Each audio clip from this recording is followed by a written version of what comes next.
सोचिए, एक ऐसा राजवंश जिसका भविष्य बचाने के लिए एक फैसला लिया जाता है, और वही फैसला उसके सबसे बड़े विनाश यानी महाभारत युद्ध की वजह बन जाता है।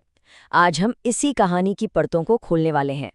ये कहानी सिर्फ एक सवाल नहीं है। नहीं, ये कहानी है उस एक फैसले की जिसने हस्तिनापुर की तकदीर हमेशा के लिए बदल दी। तो चलिए देखते हैं कि कैसे सिर्फ एक शपथ ने पूरे के पूरे साम्राज्य का भविष्य ही दांव पर लगा दिया। तो कहानी शुरू होती है हस्तिनापुर के खाली सिंहासन से। राजा विचित्रवीर्य की मौत हो चुकी है और उनकी कोई संतान नहीं है। मतलब कुरु वंश का भविष्य एकदम अंधकार में है और पूरा राज्य एक अनजाने से डर में जी रहा है। अब ऐसे में इस घोर संकट में राजमाता सत्यवती एक ऐसा कदम उठाती हैं जिसके बारे में किसी ने सोचा तक नहीं था। वो सीधा पहुंचती हैं भीष्म के पास। कौन भीष्म? राज्य के सबसे शक्तिशाली योद्धा और संरक्षक, और उनके सामने एक ऐसी मांग रखती हैं जो अगर मान ली जाती तो इतिहास को हमेशा हमेशा के लिए बदल सकती। सत्यवती भीष्म को सीधा उनके वचन की याद दिलाती हैं। वो कहती हैं, तुमने हस्तिनापुर की रक्षा का वचन दिया था। वो भीष्म पर जोर डालती हैं कि राजवंश को बचाने का अब सिर्फ एक ही रास्ता है। अपनी ब्रह्मचर्य की प्रतिज्ञा तोड़ो और इन विधवा रानियों से संतान पैदा करो। और बस भीष्म एक भयानक धर्म संकट में फंस जाते हैं। सोचिए, एक तरफ है राज्य की रक्षा का वचन जो एक वारिस की मांग कर रहा है, और दूसरी तरफ है उनकी अपनी अखंड प्रतिज्ञा, एक ऐसी प्रतिज्ञा जिसे तोड़ना उनके लिए मौत से भी बदतर था। लेकिन भीष्म का फैसला, वो तो चट्टान की तरह अटल था। उन्होंने अपनी मां राजमाता सत्यवती से साफ साफ कह दिया, एक क्षत्रिय के लिए उसकी प्रतिज्ञा उसके प्राणों से भी बढ़कर है। मतलब साफ था, वो किसी भी कीमत पर अपनी शपथ तोड़ने वाले नहीं थे। अब भीष्म के इनकार के बाद हस्तिनापुर पर निराशा के बादल और भी ज्यादा घने हो गए। लेकिन तभी सत्यवती ने अपना आखिरी दाव चला। एक ऐसा राज, एक ऐसा रहस्य जो उन्होंने सालों साल दुनिया से छिपा कर रखा था। और वो रहस्य कौन थे? महर्षि व्यास। जी हाँ, सत्यवती के पहले पुत्र, महान ऋषि पराशर की संतान, जिनके पास कमाल की आध्यात्मिक शक्तियां थीं। वो भी कुरुवंश का ही खून थे। एक ऐसा सच जो आज तक किसी को पता नहीं था। तो अब सत्यवती ने अपने उसी बेटे व्यास को हुक्म दिया, और ये एक ऐसा हुक्म था जो किसी भी माँ के लिए देना आसान नहीं होता। उन्होंने कहा, जाओ और अपनी विधवा भाभियों अंबिका और अंबालिका से संतान उत्पन्न करो, ताकि ये राजवंश ये बच सके। व्यास इस कर्तव्य के लिए तैयार तो थे, लेकिन उन्होंने अपनी कठोर तपस्या पूरी करने के लिए 1 साल का वक्त मांगा। पर सत्यवती के लिए तो एक एक पल भारी पड़ रहा था।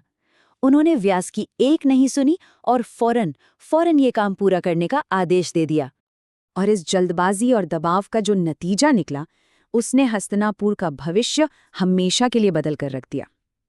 3 राजकुमारों का जन्म तो हुआ, लेकिन उनकी किस्मत उनके पैदा होने से पहले ही लिखी जा चुकी थी। और हुआ क्या? परिणाम बहुत ही भयानक थे। पहली रानी अंबिका, वो व्यास के तेज से इतना डर गईं कि उन्होंने अपनी आंखें ही बंद कर लीं, और उनका बेटा धृतराष्ट्र जन्म से ही अंधा पैदा हुआ।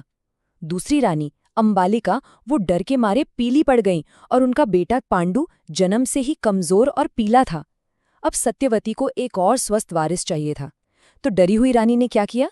अपनी जगह अपनी दासी को भेज दिया। वो दासी, वो बिना डरे शांत मन से अपना कर्तव्य निभाती है, और उससे जन्म होता है एक स्वस्थ और बहुत ही बुद्धिमान बेटे का, जिसका नाम था विदुर। अब इन तीनों राजकुमारों के जन्म की परिस्थितियां भले ही कितनी भी अलग क्यों न हो, लेकिन भीष्म ने बिना किसी भेदभाव के सबको पाला पोसा। धृतराष्ट्र, पांडु और विदुर, तीनों को एक साथ युद्ध कला, न्याय और राजनीति की सबसे बेहतरीन शिक्षा दी गई। तो राजकुमार बड़े हुए, और उनके साथ ही बड़ा हुआ वो सवाल जो हस्तिनापुर को एक दोराहे पर ले आया।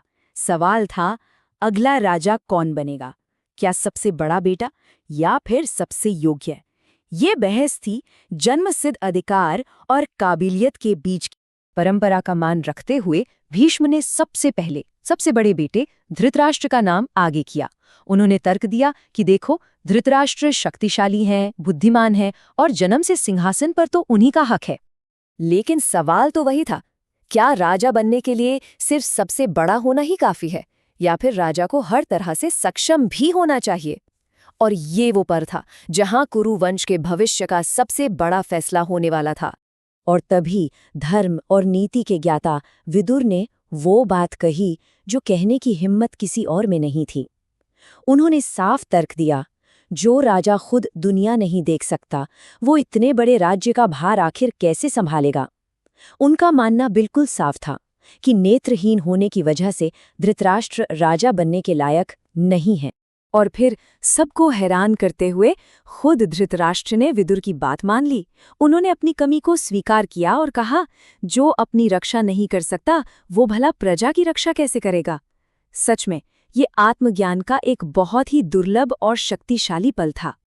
और बस फैसला हो गया। इतिहास में शायद पहली बार काबिलियत ने जन्म के अधिकार को पीछे छोड़ दिया था। धृतराष्ट्र की जगह उनके छोटे भाई पांडु को हस्तिनापुर का राजा बनाया गया। और यहीं पर बोए गए महाभारत के युद्ध के बीज।